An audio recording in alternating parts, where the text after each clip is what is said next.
Poumai Naga, Romance Tales. Tai Reinai. There was a very handsome young man named Yu in Saranamai, Zhamai village. Yu and his friends desired to visit Hrünü to court Tai Reinai and her companions. The elders cautioned them against laughing at her size and urged them to behave appropriately, lest they face the risk of losing their lives. Despite this warning, the young men decided to proceed and see the women of Hrünü. Yu's friends anticipated his arrival, but he did not appear. His friends, unable to wait any longer, departed without him. Yu had a stepmother who compelled him to work daily. She instructed him to ensure that there was sufficient water in the paddy field, effectively preventing him from accompanying his friends.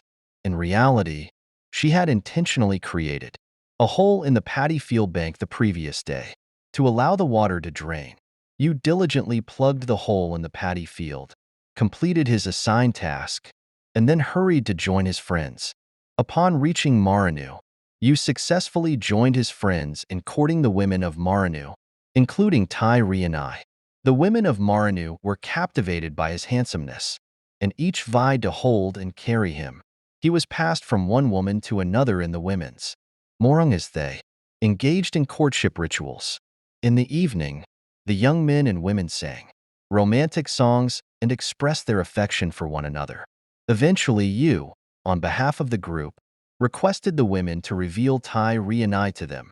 The women cautioned Yu, we cannot show her to you. If you laugh at her, your entire clan will perish. All of you will die before reaching home. Despite this warning, the young men persisted in their request to see Tai Reinai. Reluctantly, the women brought out Tai Reinai and exposed her to them. She appeared small and stout, resembling a toy top.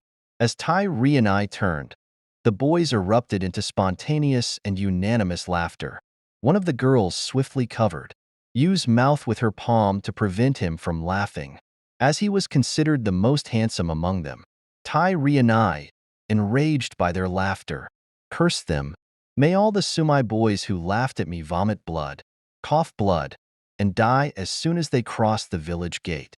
The next day, the Zhamai boys who had crossed the village gate began to fall ill, vomiting blood, coughing blood, and defecating blood, eventually leading to their demise.